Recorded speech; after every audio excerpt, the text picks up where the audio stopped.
Ladies and gentlemen, Somalia has experienced the devastative capacities of terrorist ideologies.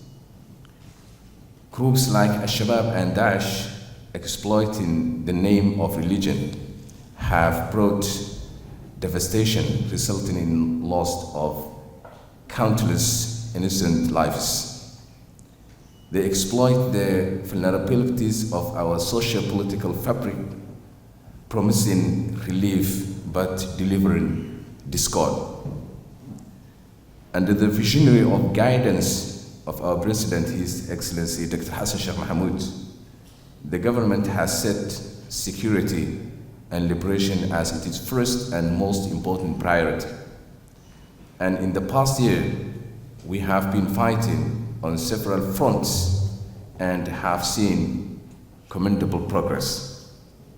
Militarily, our brave soldiers and civilian force successfully reclaimed large parts of lands previously occupied by the terrorist group Al-Shabaab, showcasing the strength of Somali spirit.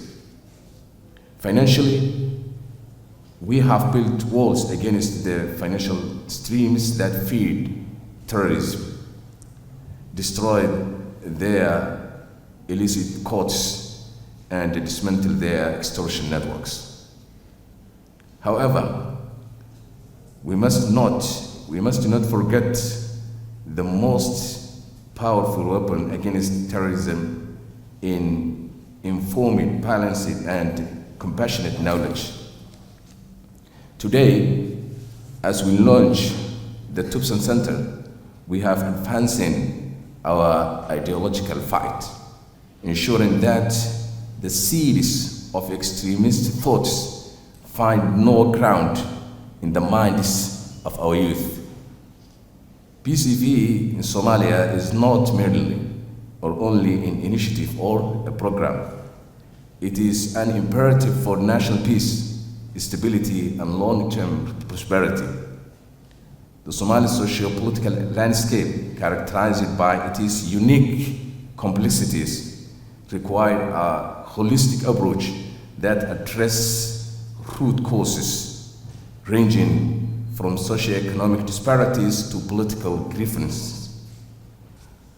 Ladies and gentlemen, international cooperation and collaboration are fundamental pillars of the success of preventing and countering violent extremism. The challenges posed by violent extremism are transnational, exceeding borders, and affecting global security dynamics.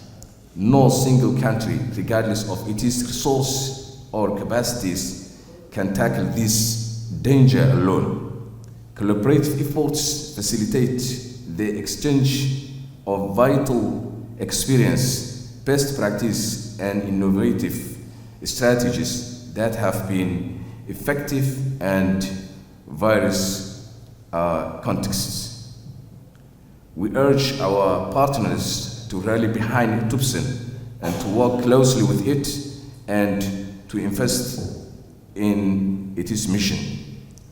Only through unified efforts can we hope to see a Somalia free from the shackles of extremist ideologies. I thank you all.